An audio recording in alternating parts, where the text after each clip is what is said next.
अस्सलाम वालेकुम। आज जो हमारा टॉपिक है वो है Pauli exclusive principle. Pauli exclusive principle में अगर हम देखें तो पहले सबसे क्या उसने दिया था कॉन्सेप्ट ऑफ शेल्स एंड सब शेल्स।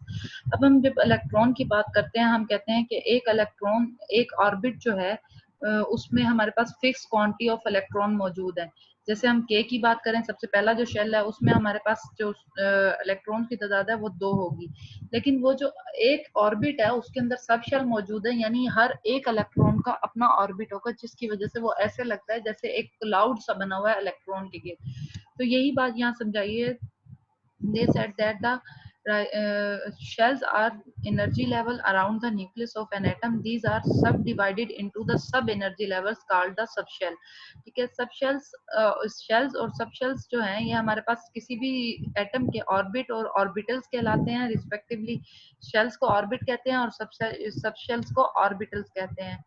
ठीक है, उसके बाद जो हमारे पास शेल्स होते हैं वो डिजाइन होते हैं with the number as n is equal to 1 2 3 and name as K L M N correspondingly. कि हमारे पास जो k है वो हमारे पास उसका नंबर 1 होगा, 2 का जो हमारे पास l है वो 2 नंबर पे होगा, जो m है वो 3 नंबर पे होगा एंड सो ऑन।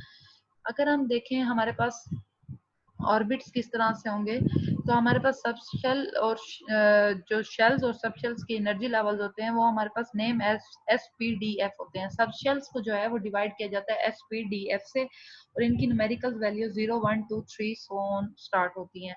हमारे पास हर ऑर्बिट जो है वो फिक्स नंबर ऑफ ऑर्बिट होता है, और हमारे पास ऑर्बिटल जो है वो फिक्स कैपेसिटी होती है उनकी इलेक्ट्रॉन को प्लेस करने की।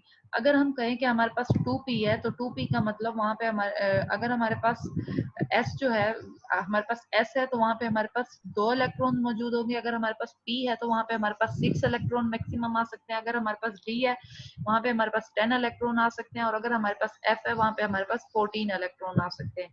तो अगर हम ये काउंट करें तो ये टोटल हमारे पास जो इस वक्त बन रहे हैं 2 + 6 8 एंड 10 18 + 14, तो ये हमारे पास टोटल 32 इलेक्ट्रॉन बन रहे हैं। अगर किसी एटम के इलेक्ट्रॉन्स जो हैं वो 32 से भी बढ़ जाएं तो फिर दोबारा से एस से शुरू हो जाते हैं, तो ये हमारे पास इनकी इलेक्ट्रॉनिक कन्फिग्रेशन कहलाती है। तो हमारे पास ऑर्बिटल जो भी हैं ये सब डिवाइडेड होते हैं, और इलेक्ट्रॉन्स जो हैं वो हर सब डिवीजन के अंदर ऑक्यूपाई होते हैं। सिर्फ जो है सबसे पहले उसमें हमारे पास एस में 2 इलेक्ट्रॉन्स मौजूद होते हैं। अगर हम एनर्जी लेवल की बात करें और सब ऑर्बिटल्स की, तो एस जो है वो हमारे पास 1 ऑर्बिट है। जो हमारे पास सेकंड उसके बाद वो आएगा, सेकंड शेल आएगा, उसमें हमारे पास एक एस और 2 पी मौजूद होंगे। 1 ऑर्बिट एस होगा और वहां पे 3 ऑर्बिट्स हमारे पास पी के होंगे। और इसी तरह थर्ड में हमारे पास थर्ड जब कन्फिग्रेशन शुरू होगी वहां पे हमारे पास एक एस ऑर्बिट, 3 हमारे पास पी ऑर्बिट और 5 हमारे पास 5 ऑर्बिट मौजूद, सॉरी 5 हमारे पास डी ऑर्बिट मौजूद होंगे। तो ये हमारे पास सब शेल इसी तरह से डिवाइड होते हैं। ठीक है, तो अगर हम पॉली एक्सक्लूसिव प्रिंसिपल को देखें, ये हमारे पास बेस करता था इलेक्ट्रोमैग्नेटिज्म, जो आपने कॉन्सेप्ट पढ़ा हुआ है उसके ऊपर, उसको बेस कर रहा था और उसको एक्सप्लेन कर रहा था। हमारे पास इसका प्रिंसिपल स्टेट करता था कि orbital can hold the maximum of 2 electrons if 2 electrons in an orbital must have the opposite spin. कि हमारे पास अगर 2 इलेक्ट्रॉन है तो वो अपोजिट स्पिन रखेंगे, अगर वो अपोजिट नहीं रखेंगे तो एटम स्टेबल नहीं रहेगा। ठीक है, two possible spins are clockwise and anti clockwise और सिंपली अप एंड डाउनवर्ड। अब यहाँ देखें कि ये सामने आपके पास स्पिन दिखाई हुई है जो एम एस से रिप्रेजेंट की हुई है और +-1/2 से रिप्रेजेंट की हुई है। एक जो है वो नॉर्थ से साउथ होगी, दूसरी जो है वो साउथ से नॉर्थ होगी। एक क्लॉकवाइज होगी, एक एंटी क्लॉकवाइज होगी। ठीक है, तो अगर हम क्वांटम नंबर की बात करें, ये बहुत इंपॉर्टेंट चीजें हैं, ये जो है एमसीक्यूज में भी आती हैं, ये फिंगर टिप्स पे आप याद कर लीजिएगा कि जो हमारे पास क्वांटम नंबर है वो 4 क्वांटम नंबर है which help in the explanation of atomic structure and construction of periodic table.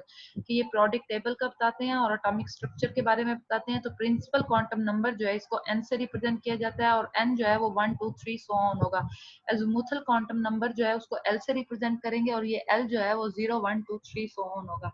अब प्रिंसिपल क्वांटम नंबर में हमारे पास ऑर्बिट के क्वांटम नंबर होते हैं, जबकि एजीमुथल में हमारे पास सब शेल के क्वांटम नंबर होते हैं। स्पिन क्वांटम नंबर जो है वो एस से रिप्रेजेंट करते हैं, और ये हमारे पास +1/2 और -1/2 दोनों में से एक ही होगा। ये दोनों में से एक स्पिन मौजूद होती है एक इलेक्ट्रॉन की, और हमारे पास टोटल जो है ये एक दूसरे को कैंसल आउट कर रही होती है। मैग्नेटिक क्वांटम नंबर जो है, जो हमारे पास होता है, वो हमारे पास होता है 0 +-1 +-2 +-3 एंड सो ऑन। तो यहाँ पे अब ये देखें कि हमारे पास जो प्रिंसिपल और मैग्नेटिक क्वांटम नंबर है, स्पिन जो है वो अपने ही एक्सिस के गिर्द स्पिन करेगी, जबकि जो मैग्नेटिक क्वांटम नंबर होगा या एंगुलर क्वांटम नंबर होगा वो अपने ऑर्बिट के गिर्द स्पिन होती है। तो अगर हम देखें इसकी कंस्ट्रक्शन ऑफ पीरियोडिक टेबल में पॉलिक्स प्रिंसिपल ने किस तरह रोल अदा किया था, यही हमारा मेन टॉपिक, सॉरी हमारा पॉलिक्स प्रिंसिपल और उसका प्रोडिक्ट टेबल में इस्तेमाल, ये दोनों हमारे मेन टॉपिक थे। तो अगर हम देखें construction of the existing periodic table would be have been possible without the it would be have been not possible without the Polyxial principle, but also need the utilize of following rules, Hund's rule and Aufbau principle. ये हमारे पास जो mention किए गए हैं rules, ये हमारे पास exclusive principle में ही construction करके प्रोडक्ट टेबल को बनाया गया था। उसके बाद वो कहते हैं कि इसके मेन पॉइंट ये थे कि हमारे पास जो भी फिलिंग ऑफ इलेक्ट्रॉन होगी शेल्स और सब शेल्स की, ये हमारे पास एक पाथ शो करेगी, एक तरीके से ही होगी, ये नहीं कि जहां दिल किया वहां मुंह उठा के इन इलेक्ट्रॉन्स को भर दिया, ऐसा नहीं है। तो एनर्जी जो है वो भी हमारे पास सीक्वेंस से होगी, इलेक्ट्रॉनिक कन्फिग्रेशन जिसे हम कहते हैं, और इसमें हमारे पास प्लेसमेंट ऑफ एलिमेंट जो है वो रिस्पेक्टिव ब्लॉक्स में होगी। जैसे हमारे पास S, P, D, F की जो है ब्लॉक्स भी बने हुए थे प्रोडिक्ट टेबल में। तो अगर हम देखें हमारे पास इलेक्ट्रॉन्स जो हैं वो किसी भी सब शेल में N=2, L=0 या 1, और हमारे पास M=0 ±1 के हिसाब से अगर हम देखें कि कोई भी शेल है, तो हमारे पास list of possible quantum number जो है वो हमारे पास 2 होगी, N=2 आ जाएगी, और जो हमारे पास determination of the number of electron होगी वो हमारे पास शेल और ईच सब शेल के उससे शो होगी। तो अगर हम देखें हमारे पास n जो है वो 2 होगा, तो हमारे पास जो रूल है उसके मुताबिक क्वांटम नंबर लिमिट जो है l की वो 0 और 1 होनी चाहिए। तो हमारे पास 2 सब शेल मौजूद होंगे टेबल्स में, और 2s और 2p तक ये मैक्सिमम जा सकते हैं, और since the lowest sub shell जो है वो हमारे पास फिल करेगा सबसे पहले, यानी s हमारे पास पहले करेगा और l उसके बाद करेगा। तो हम लोग अगर बात करें तो 2s सब शेल पॉसिबिलिटी हो, पहले पॉसिबिलिटी होगी फिल होने की, और उसके बाद प्रोसीड करेगा ये 2p सब शेल तक।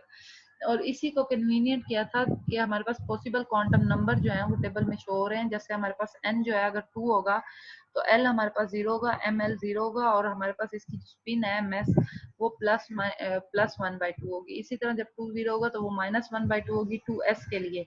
लेकिन जब हम 2p की बात करेंगे तो उसमें पहले हमारे पास 2s के बाद 6 होंगे, टोटल 8 को ये जो है टोटल इन जो टोटल इलेक्ट्रॉन है वो 8 हैं, तो 2 हमारे पास s में मौजूद होंगे, 6 हमारे पास उसमें p में मौजूद होंगे, और बाकी जो 6 हैं उनकी स्पिन और वो आपको ml जो है वो आपको दिखाया हुआ है।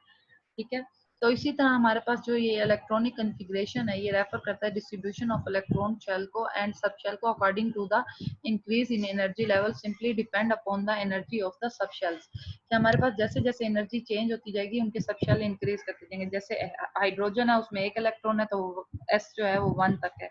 हीलियम है उसमें 2 इलेक्ट्रॉन है तो एस शेल में ही 2 इलेक्ट्रॉन भी आ सकते हैं, तो वो 1s लेकिन 2 इलेक्ट्रॉन्स को शो कर रहा है s2 की पावर। तो Li जो है उसमें 3 इलेक्ट्रॉन है, तो वो जो स्पिन रिप्रेजेंट कर रहा है अप डाउन, और एक जो है वो अप है, तो ये 1s2 और फिर 2s से शुरू होगा 2s1 के लिए। फिर उसके बाद बेरियम है, ये हमारे पास बी जो है वो 4 के लिए है, तो ये अप एंड डाउन एक दूसरे को कैंसिल आउट करेंगे, 1s में 2 होंगे और 2s में भी 2 हो जाएंगे। उसके बाद हमारे पास जब बी बोरॉन आएगा तो इसमें 5 हमारे पास शेल होंगे, 5 इलेक्ट्रॉन होंगे, 5 में 4 जो है वो 1s2 में और 2s2 में आ जाएंगे। उसके बाद जो एक बच जाएगा वहां से 2p1 शुरू हो जाएगा। इसी तरह 6 इलेक्ट्रॉन भी, क्योंकि अब हमारे पास पी शेल में हम लोग 6 इलेक्ट्रॉन तक फिल कर सकते हैं, तो हमारे पास 10 नंबर तक इलेक्ट्रॉन यहाँ आएंगे। उसके बाद अगर इससे आगे हमारे पास नंबर 11 शुरू होगा तो दोबारा से हमारे पास 3s शुरू हो जाएगा, फिर 3s होगा, फिर उसके बाद 3p होगा, फिर उसके बाद 3p होगा, और p के इसी तरह शेल जाएंगे, तो जब तक p की वैल्यू फुल नहीं होगी उसके बाद d में आ जाएंगे, और इसी तरह s,p,d,f तक शेल्स जाते हैं।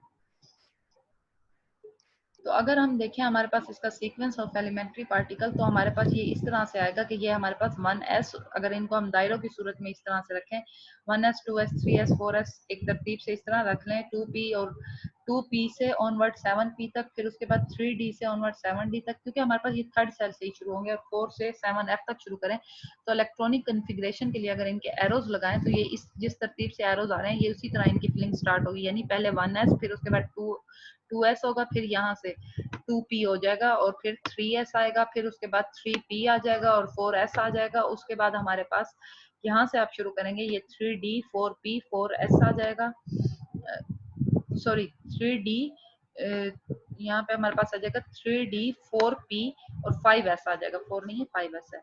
उसके बाद अगर हम दोबारा जाएंगे तो यहाँ पे हमारे पास जब हम 3d के बाद 4d वाला शुरू करेंगे तो ये हमारे पास यहाँ से इस तरह 5p 6s और इसी तरह सो ऑन ये हमारे पास चलता रहेगा। तो यहाँ पे आपको एक मखसूस कॉन्फ़िगरेशन दिखाई है। उसके बाद हम प्लेसमेंट, यहाँ पे अगर हम बात करें तो ये देखें आपके पास ये सो ऑन एंड तक जा रही है। उसके बाद जिस वक्त हम प्लेसमेंट की बात करें तो हमारे पास प्रोडक्ट टेबल जो है वो ब्लॉक्स डिस्ट्रीब्यूशन में किया गया था, क्योंकि एलिमेंट डिपेंड कर रहे थे केमिकल प्रॉपर्टीज पे, तो उनको प्रॉपर्टीज की उसके बुनियाद पे जो है इलेक्ट्रॉनिक कन्फिग्रेशन के बाद पॉलिक्स प्रिंसिपल ने जो कि इलेक्ट्रॉनिक कन्फिग्रेशन दी थी, उसके बाद केमिकल प्रॉपर्टीज के बिहाफ पे जो है प्रोडक्ट टेबल में डिफरेंट ब्लॉक्स बनाए गए थे जो कि हमारे पास डिफरेंट कन्फिग्रेशंस को शो कर रहे थे। यहाँ देखें कि आपके पास ब्लॉक शो हुआ है, जो आपके पास फर्स्ट है वो 1s है, फिर 3d है, और इस तरह आपके पास 4f और 5f आपके पास एलिमेंट्स मौजूद हैं। अगर हम देखें प्रिंसिपल जो है ये हमारे पास वैसे तो वैलिड नहीं था, लेकिन ये बहुत ज़्यादा इंपॉर्टेंट था किसी भी एनर्जी लेवल्स को, इलेक्ट्रॉन्स को उसके अंदर फिल करने में, एनर्जी लेवल को और उसके बिहेवियर को शो करने में किसी भी इलेक्ट्रॉन्स के। तो हमारे पास अगर देखें तो हम नेचर को इसके जान सकते थे। तो हमारे पास जो इम्पोर्टेंस ऑफ पॉलिक्स प्रिंसिपल थी ये कंस्ट्रक्शन ऑफ प्रोडक्ट टेबल में बहुत ज़्यादा इम्पोर्टेंट रखती थी।